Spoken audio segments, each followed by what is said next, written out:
The Grow My Cleaning Company podcast helps owners of cleaning companies just like you to grow your company and yourself so you can make more money and finally get the time and money freedom that probably got you into this business. Discover how to automate and create systems that allow you to grow like crazy without losing control. If you dig the show and want to show some love, subscribe, rate, and review on iTunes. It really helps. Enjoy the show. Hey, Cleaning Nation, Mike Campion here with truly one of my favorite people in Grow My Cleaning Company or Cleaning Nation. This is Jason Johnson. For those of you guys that are longtime fans, I'll let him say, but this has got to be third. I can't imagine it's fourth, but I think it's at least third on the show. Is it, you probably remember better than I. How many times you been on, buddy? I think this is the third time. Yeah. Is it third? Feels third, but I'm like, that's a gut. Yeah, I figure you would know, like, for sure.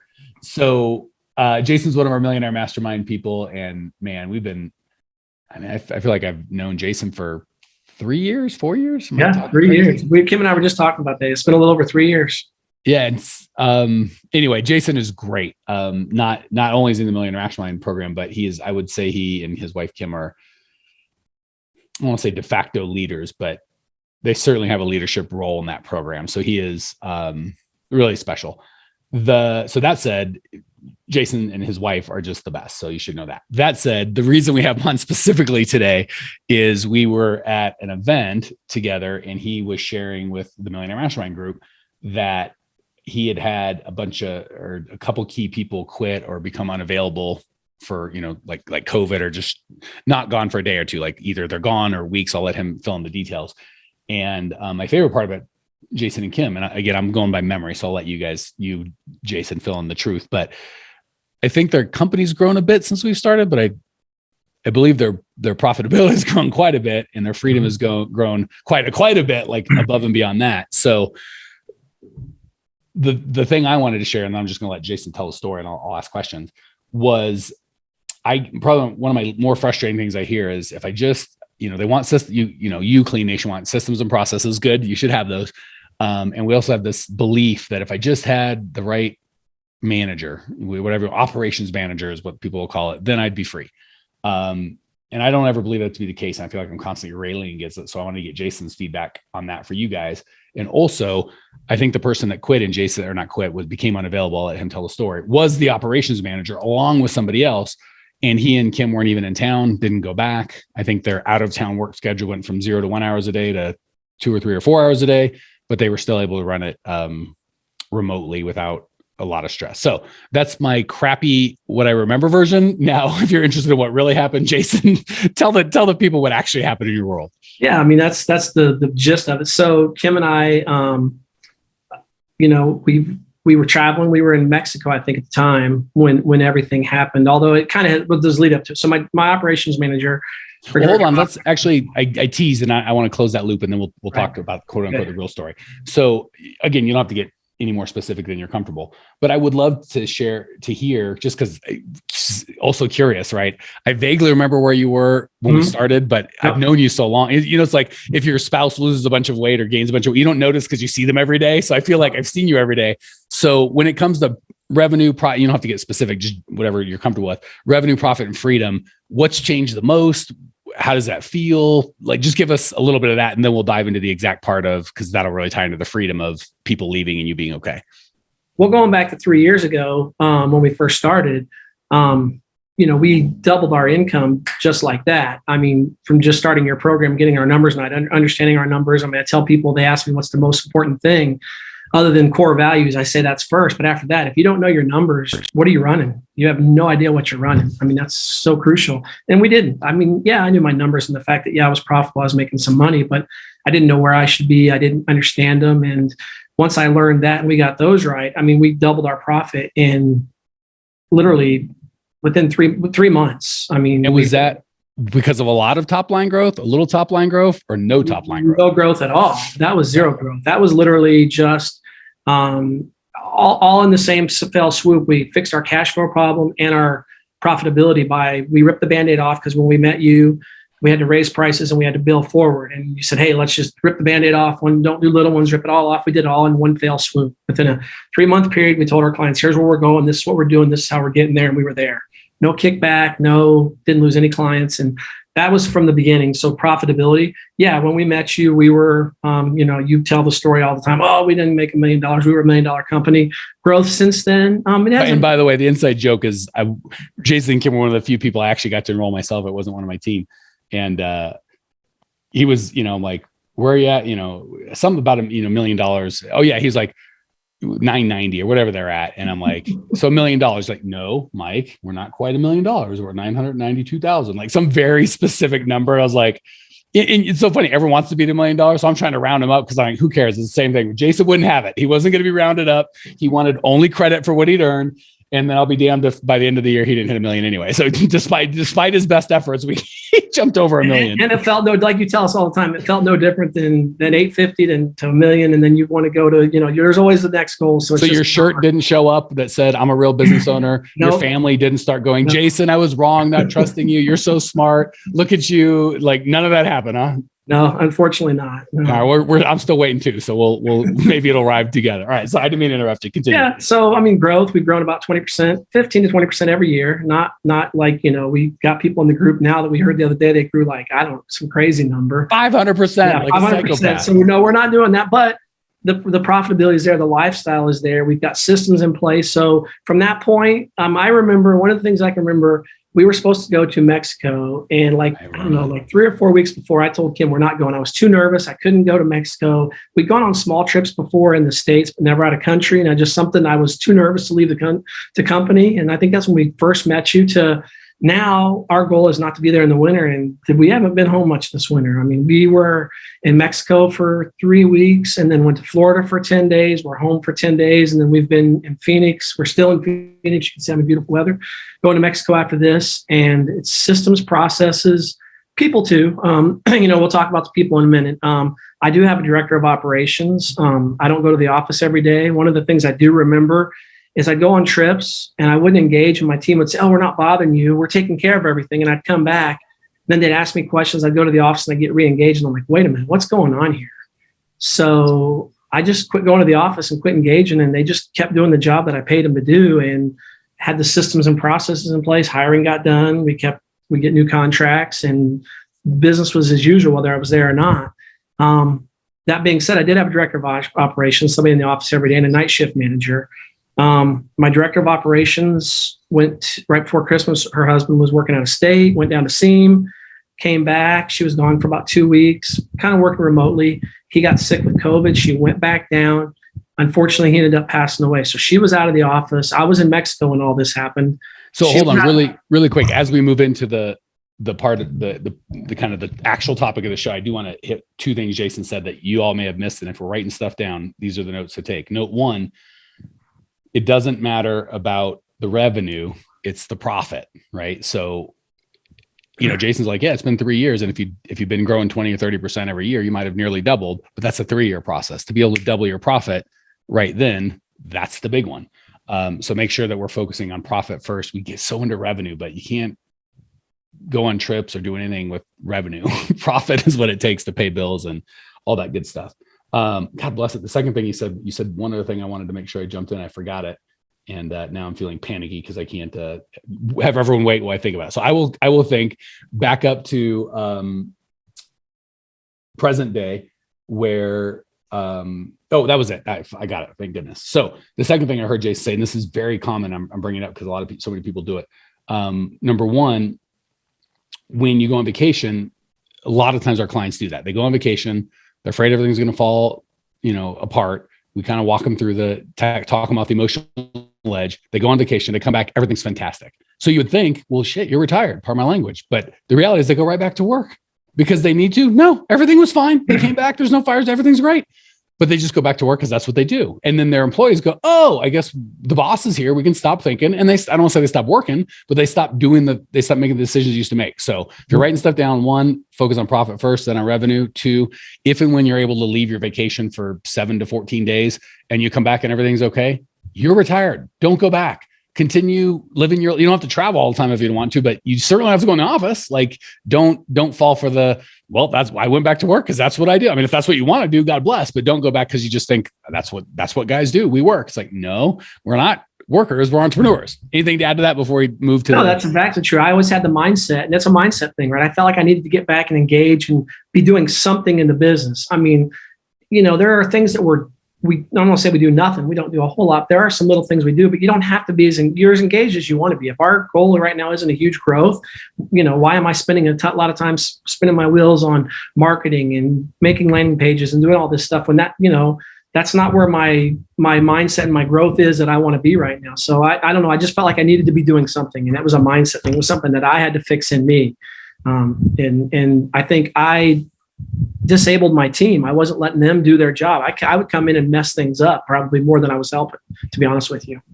That's a great point. All right. So for those of you guys who are hearing it, there is some beliefs, right? There's that, like, I can't just get paid all this money and not do anything. It's like, yeah, you can. This is your business. 10 years ago, 5 years ago, 3 years ago, when you were working a ton and investing in yourself and learning how to do all this, and they were out having fun with their friends, that's fine. No judgment, but don't make up a story that I got to work to get paid. One has nothing to do with another, right? If you buy stock in Apple, I don't know who's running it now. I say Steve Jobs, he's been dead for 10 years. Whoever's running Apple's not going to call, hey, Mike, you didn't show up to work. You're just going to get your dividends because you're an investor at that point, right? Like you earn the money and then you invest it in this company and the company pays you, and they're not particularly interested in your involvement. All right. That said, so this more recent thing, your operations manager's husband, God forbid, that's awful, passed away. Walk us through. Not the passing away, but how that worked in your business. She went down there with him because he was pretty sick, and so she wanted to be down there with him. And I rightfully so. I said, look, you go down there, you focus on him and what you're doing.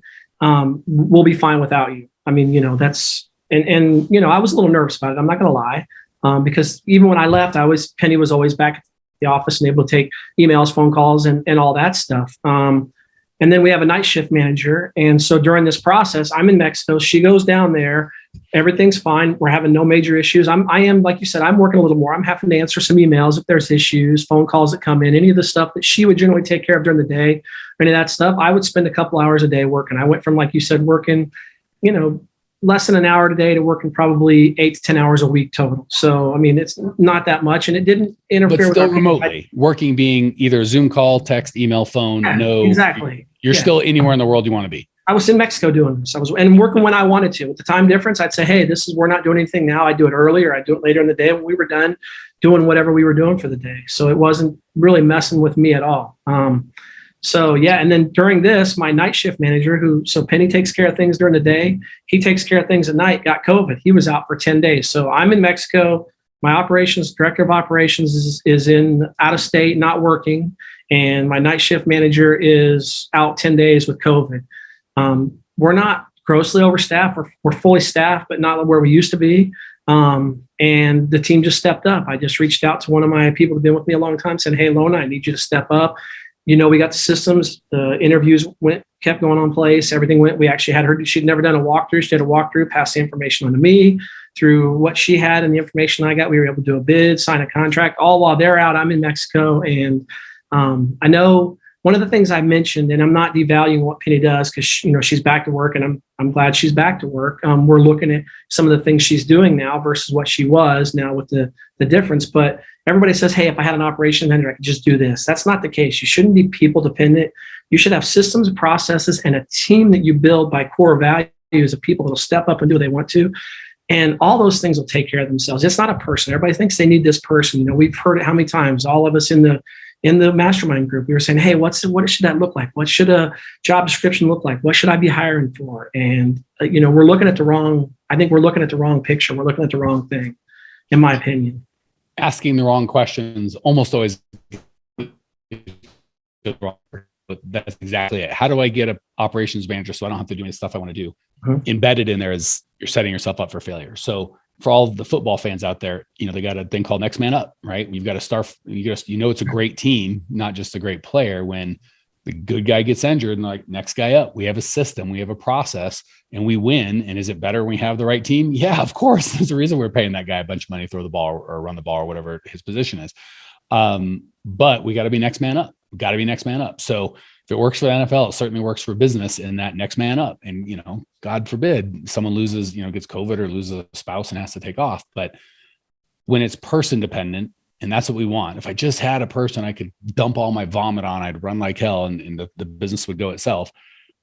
It's very hard to find that person. They rarely do. And then it's not if they quit, it's when, or get sick or get pregnant or move or like whatever, or you have to fire them, God forbid.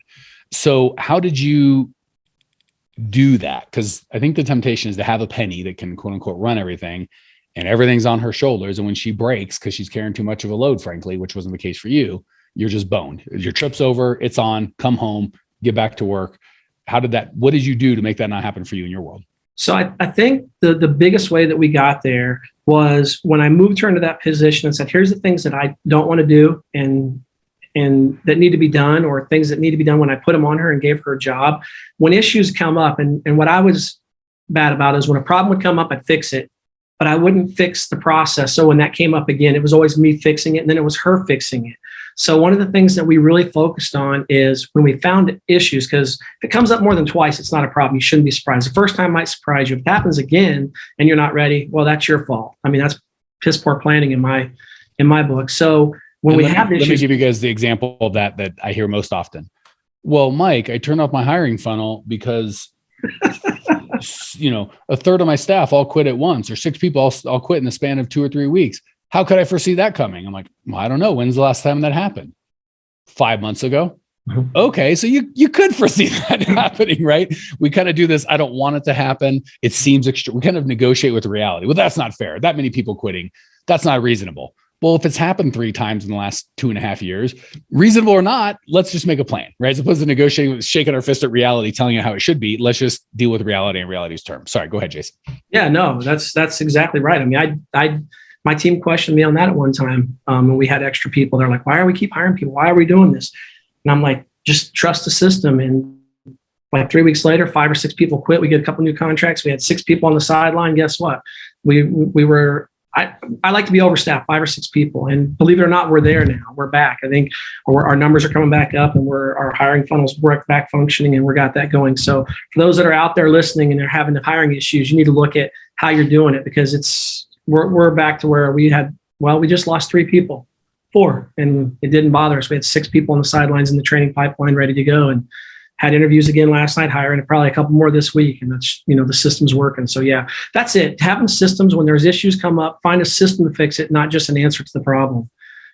That's how we've done it. And we've once you get to the point where you have an operations manager, I say that, I don't want to say it facetiously, because you need somebody that can handle issues and take care of problems. But the cool thing is now you get to mentor and invest in that person and bring them up to be the leader of your company and do some of the things you are. That's what you need. Is you need somebody that's a leader that can kind of guide things, and more than you need and that's what an operations manager does. But then you get to invest in them. But then they also like with the night shift manager, I told Penny, now you need to work yourself out of a job to where you can put some of this on Morgan and teach him and train him and pull him up. And it's like everybody, as your business grows and as you need different levels of, I don't want to say management leadership because we're getting off of that, but it's a different dynamic when you get to build leaders versus just your company. It's really a cool, different direction you get to go. I'll give an example of what that looked like in our company that will maybe add some tag on to what Jason said. So Lindsay, our customer happiness manager, who if you had to pick an operations manager, it'd be her. She makes sure everything happens. And she's my godsend, right? I don't have to deal with anything. She's the best. Love you, Lindsay. But guess what? When she goes on vacation, it's no big deal. I don't even know it. She'll tell me she goes on vacation. I don't even deal with anything because she's just like Jason said, she's built herself out of a job. So when she started, I said, well, we're a pretty fast growth company. And within 6 months, either I'm going to hire someone above you because we're going to need more people and more leadership, or you're going to hire someone below you and you're going to hire yourself to the position above you. My hopes and dreams that you hire someone below you, a team of people. And I think she's got 6 people now below her, not below her, but on her team. I didn't hire any of them. I didn't interview. I didn't do anything. She just did all of it.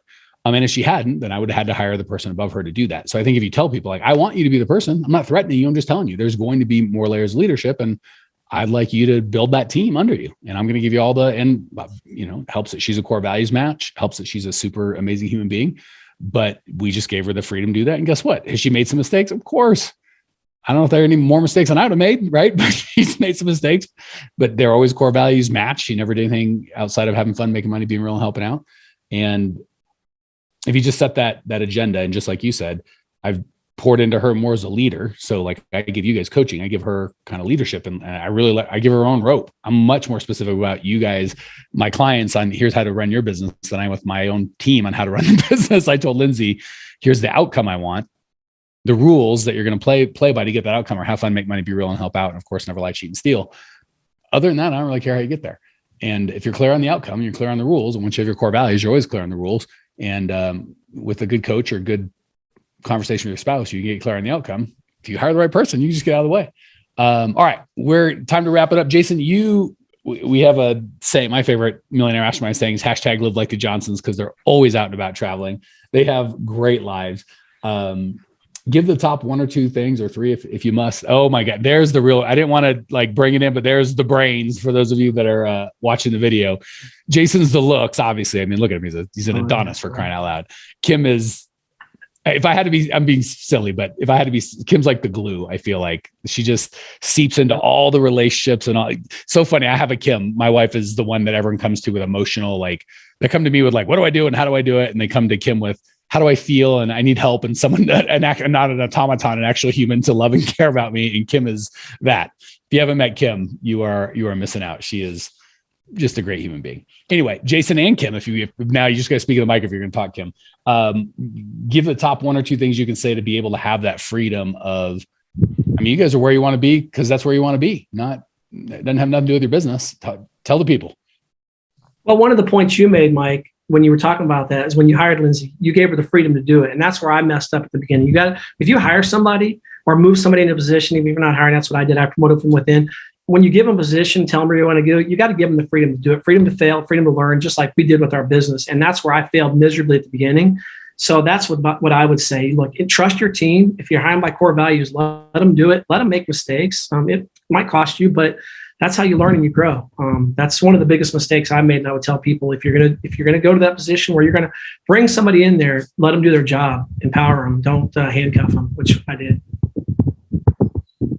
Kim's given the thoughtful nod. Yeah, and by the way, even if you're like, well, I don't handcuff my people, just going back to work and stepping in and saving them, you're not saying it with your words, but you're saying with your actions. I need to do the thinking here. I'm here now. Superman's here. I put on my cape. Superwoman's here. I put on my cape, and you just settle down and let the big brain get to work. But when they call you and go, I don't know, how do I do? I go, I don't know. I hired a smart person to take care of that. Oh wait, you're that smart person. You tell me, girl. You tell me, boy. What do you got? What's going on here? And you got to step back. And Jason said it. You got to let them fail. But you'd be shocked. You get a good core values match. Doesn't happen much. No, when they do, they went, I wouldn't even say it's for me. I wouldn't say they fail. They went a little to the left, and I might've said, I'd probably do a little to the right. Like they might do it a little way differently. Half the time I'd say that way was inferior. My way would have been a little better, faster, quicker, cheaper, whatever. Half the time I'm like, well, shit, that was a better idea. Yeah, that's what I would have. That's what I was going to do, Lindsay. Good job. That's exactly, like it's perfect. All right. Anything else, or is that the big one? That was the biggest thing that was in my mind right then. Beautiful. All right, guys, gals, Clean Nation. If you're like, I like this, I need more, growmycleaningcompany.com, over 700 podcasts. You go to Amazon for the 2 books. The best place to start is by far the absolutely free on-demand training. It's 40 minutes of the best stuff we got, 5 shifts you need to make to really start these foundations we're talking about. growmycleaningcompany.com. Check it out now. See you there. Well, here we are, the end of the podcast, and you made it. Great job. I've got a little bonus for you for sticking through with me. But like I mentioned before, if you got value out of this podcast and you want to show a little love, subscribe, rate, and review on iTunes, Spotify, wherever the heck you're listening to this thing. Share with a friend, share the love. And as a special thank you for those of you that stuck with me to the end, how about I give you my personal phone number so we can text? It's a great way for me to get to know you, your business, your goals personally. So shoot me a text now, 602-932-6431. That's 602-932-6431. I am the only one who responds to these texts, and I will personally respond to everyone I possibly can as long as this number is manned. Don't know how long we're going to keep this at the end of the podcast, so grab it now. 602-932-6431. Give me a text. Say, hey, can't wait to meet you.